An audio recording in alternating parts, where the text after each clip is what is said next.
You're watching Sunday Sound Off with Frank Bull. All right, welcome back to Sunday Sound Off. Our first hot topic of the night. Looks like Andy Reid's starting to go a little bit more downfield, starting to try to stretch the defense a little bit. Are you comfortable with Andy Reid's recent offensive game plan? Stan, you love it when they throw the ball downfield. I know that. Absolutely. I think Alex Smith is a very good quarterback. He is a guy that controls the game and understands, like a coach on the field, the damage that turnovers have. Blair mentioned it in our previous segment. Chiefs won the turnover battle 2-0 in this ballgame. It was a big differential. But Alex Smith is so smart, I think that limits him sometimes. You got to have a little reckless abandon. You can't listen to the coaches completely when you're the quarterback. You got to go make plays. And somehow in the last couple of weeks, the Chiefs are finally getting the football down the field. Everything else they do is fine. The movements, the tight ends, the different formations, getting Tyreek Hill in, all those things in the good running game that the Chiefs have. But you got to get the ball downfield and get yards per completion. They finally did that. The deep throws by Alex Smith are starting to come around. I love what the Chiefs have done in the last 2 weeks, and this is what they're going to need to do. If they want to win a Super Bowl, they've got to throw the ball downfield and take some chances. Blair? I'm wondering a little bit what the end game is with the use of Albert Wilson and DeAnthony Thomas. And, you know, once again, how was it? Was it nine players who at least were targeted by the Chiefs? 10 players caught passes. See, that's just for the second straight week. And look, you can't argue with the results. 2 good offensive games for the Chiefs. 2 good games overall with the Raiders, victories over the Raiders and the Saints. But I'm just wondering what the end game is. You know, we know what's going on. If you spread the wealth around that much, it just gives defenses that much more to think about, to plan for, and to worry about. And that's what's happening. But in the process, you know, you wonder if the ball is going enough to Jeremy Maclin, to Chris Conley, to some of the playmakers. So I wonder about that. But look, how do you argue with success? It's 2 very good games from the offense, and kudos to the offensive line.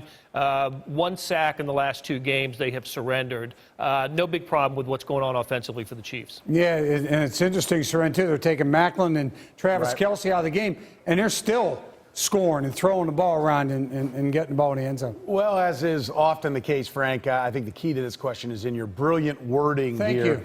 Are you comfortable? Yes, are you? I am comfortable. Good. Am I ecstatic? I'm not ecstatic. I agree with the way Blair put it a little more than Stan. Blair used the term good offensive performances, and I would agree. I think they've been good offensive performances. Stan used the term very good with Alex Smith. I would disagree. I think if you ask people to rank quarterbacks, you'd put him 16, 17, 18, 19, 20, somewhere in that range. Some of the advanced metrics say he's even lower than that. I think he is a solid game-managing, don't-make-any-mistakes quarterbacks. And, you know, Stan talked about one of the reasons maybe is because he's so smart, he understands the risk, and he isn't willing to put it out there. Look, I'm comfortable with this because that's who their quarterback is, but I'm starting to wonder, is that who their coach is? Maybe he's handcuffing Alex Smith, or maybe they're just exactly the same guy. One's just the quarterback, one's just the coach, because they don't go down the field enough. We've seen over the last 2 weeks that when you go down the field, good things can happen. A great thing happened with Tyreek Hill today. And why Chris Conley, the even bigger receiver, is never sent down the field on those kind of routes is beyond me. So I'm comfortable with it. I'll be even more comfortable when they get the biggest, most physical, athletic wideout they have down the field on a more regular basis. All right, here's our second hot topic of the evening.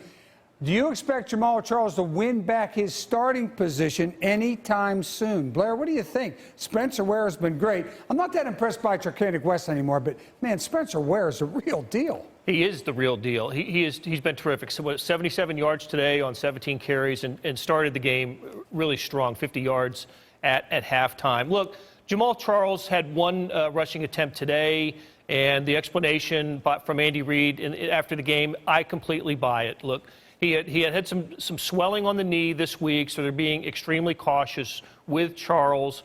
But also, Spencer Ware was running the ball very well. Why mess with that is basically what Andy Reid said. So given what we've seen from the Chiefs offense the last couple weeks with hungry pig right and players lining up and all kinds of movement, I wouldn't be surprised if we see some formations with Ware and Charles in the lineup, and we'll just see what happens with that, because Andy Reid is nothing if not just a creative mind, offensive mind, and I think he will find a way to get maximum use out of both of those players. Seren, you think you'll see him back as the starting running back? And if you don't, what do you do with him? No chance. Dontari Poe will be the starter by week 9. I think it's an inevitable transition to the bigger backfield.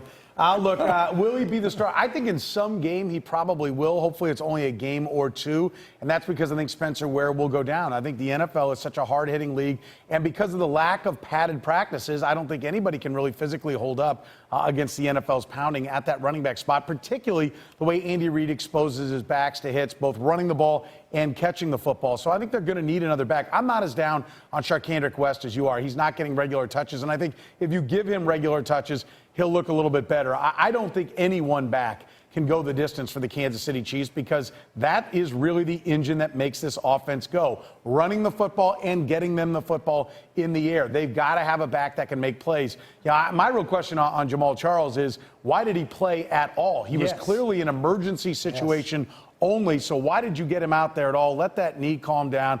Let's get him 100% healthy where you can use him. No, I don't think we'll ever see him being the number one guy in Kansas City again, because I don't think you can count on him at this age and with this many knee injuries to be that guy. But can he still be a big part of a championship caliber offensive team, or at least, let me say this, a championship caliber running game and backfield? Yes, he can, and I think we'll see him be a part of that down the stretch. Yeah, you're talking about, and Blair talked about it, that one run at the end. It did the same thing in Pittsburgh, which just, I didn't understand what the heck was going on. Stan, what do you think about Jamal?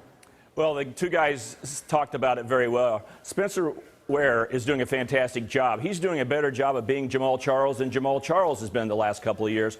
He's catching the ball downfield. He's averaging over 5 yards a carry. He's hard to tackle. And other than having a few weeks where he had a little bit of a fumbling problem, he's done everything you'd want as a starting back. There's no need to change that right now. But I think Seren said it well. It's likely that Spencer Ware is going to run into some problems to get worn out by the end of the year, maybe have an injury. And then we ask the question, is Jamal Charles healthy?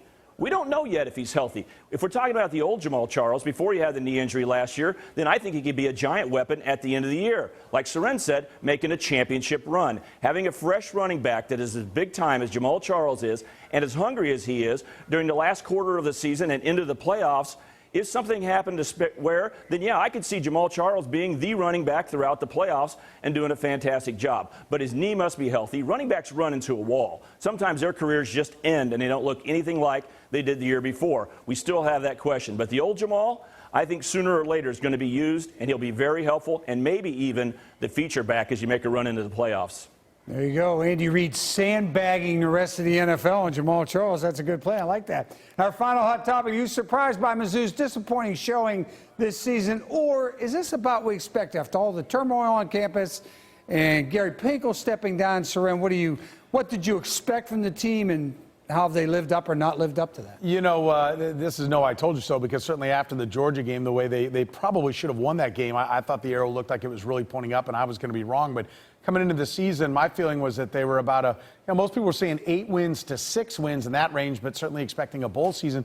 I was more in the 5 to 7 and maybe even 4 to 7. If it all broke right, they could get to 7. But I think when the injuries piled on, the suspensions before the year, and they lost some of that defense, new coach, and what we've talked about before, this is the window that I cautioned people 4 years ago when they went to the SEC. This will be the year, and next year really, where your seniors, and they're a team that relies on seniors. This isn't Ohio State or Alabama where their freshmen and sophomores are good enough to go out and be a top 10 team. They need good 4th and 5th year guys. These are the guys that they're counting on now that they were transplanting, they're recruiting from Texas down to the Gulf Coast area. So, this is where I thought there might be a lull. Defensively, they've lost some people. They have a coaching change now as well, and I think a philosophical change.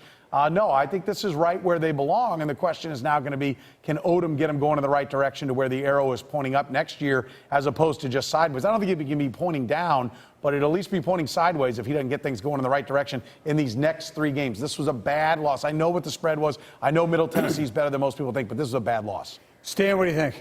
I thought all the momentum had run out last year on the field. I'm not talking about any events around the University of Missouri. Just on the field, the offense didn't move the ball, and they struggled. Then you add a new coach, and Barry Odom was put in a situation of having to try to kickstart this thing again with a quarterback and Drew Lock that did not have any success and was awful young, threw out there too early. So I, like Soren, didn't expect a lot, but I did expect them to be bowl eligible. I thought they'd win 6 games because of the schedule. I was hoping for maybe a break. If they would have won at West Virginia or won against Georgia, I'd advance and say maybe they could have a very good season, or at least a very solid season with 7 or 8 wins and be back on track. But when they lost those 2 games and the Georgia game hurt so much, we put them back to bowl eligibility until yesterday. That loss to Middle Tennessee State now brings all kinds of questions into play, and the downside becomes very available. I didn't think this was going to happen. I thought they were going to slide through, be a bowl team, and then get to next year. Now there's unbelievable pressure on Barry Odom to get this team back on track, and even these next 3 games, which I thought were going to be sure wins and reach bowl eligibility, now come into play and even become scary. Blair, sum up Mizzou in about 30 seconds or less. Well, I think that, to me, the single disappointment was they didn't come out blazing after the Florida loss. We can excuse them for the LSU loss, coaching change. LSU was fired up, and, of course, that's Baton Rouge, LSU, Tiger Den on a Saturday night. Florida, they just played poorly, and so you just thought they would react well to that Florida loss. And when that didn't happen, when Middle Tennessee took it to them from the get-go, I think that is the biggest disappointment for the Tigers, who will not go to a bowl game this year. I had them at 6-6. They're going to fall short of that, and yes, so this qualifies as a disappointment for the Tigers. All right, gentlemen, we'll be back.